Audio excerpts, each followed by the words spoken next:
Tags out reserve. Are you ready? I just smoked.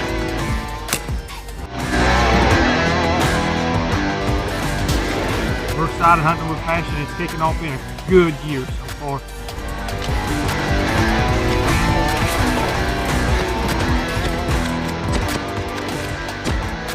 Woo! Tree, baby. What's up, guys? Welcome back to another episode. Today we're going to talk about preparing for out-of-state hunts. It has been a crazy early season here in PA and in Missouri for Jeremiah. It's been warm, and then we had a cold week, cold front.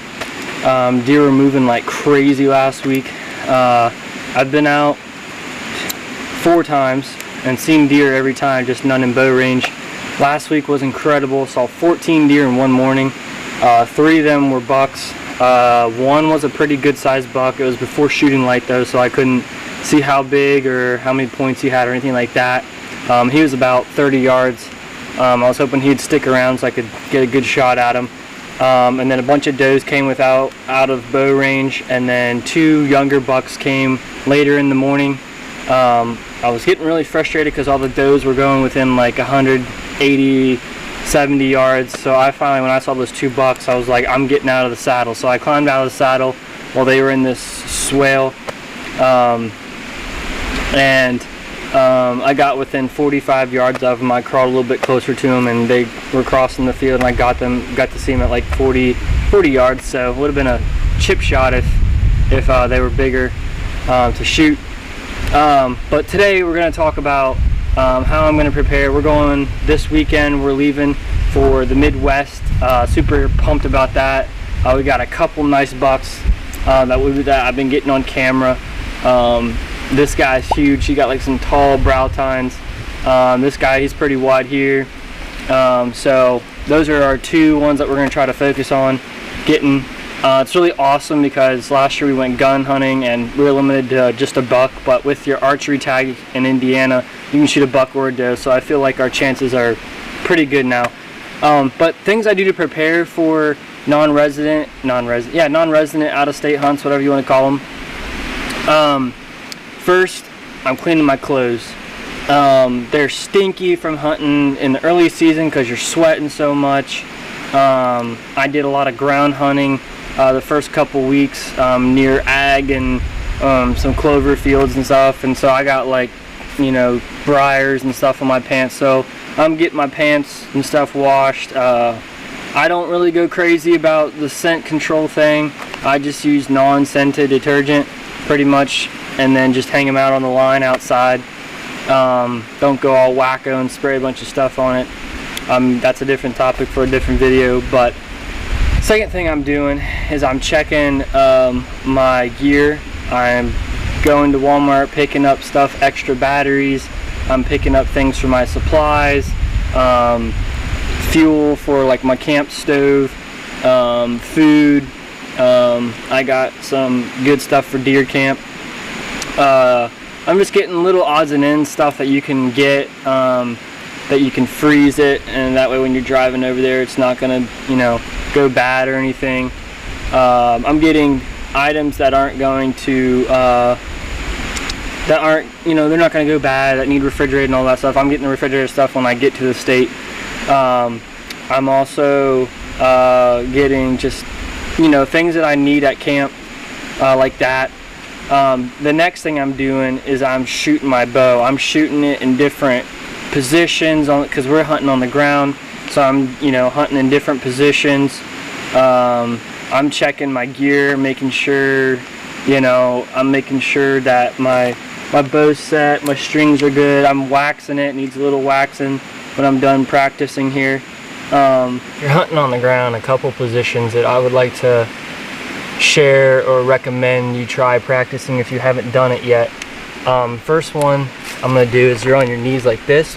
This is something that Tim recommended, that suggested, this is somewhere where you're going to be like at first light, or at the last hour or so. You're going to be sitting on your knees like this. It's a little uncomfortable, but you get used to it after a while.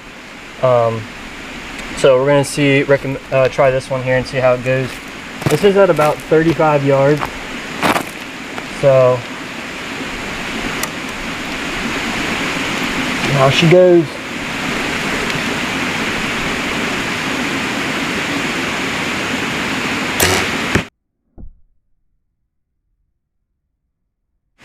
Another one is, you know, say you're chilling and you know, you're behind a tree or whatever.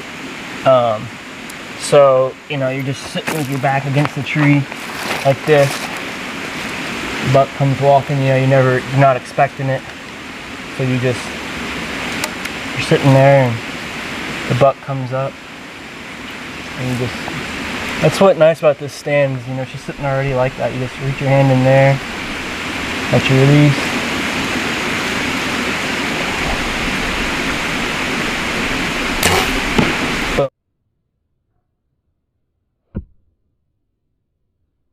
Boom, right behind the shoulder. Actually, that one's a little front, but whatever. The last one is like if you're just crossing your legs Indian style, you know. Some people like to sit like that. This is with the broadhead too. Gotta make sure she's on good. This is a really hard one to do.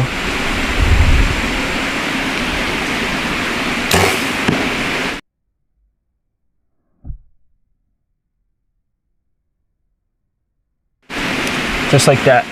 So, just a recommendation of different ones to try.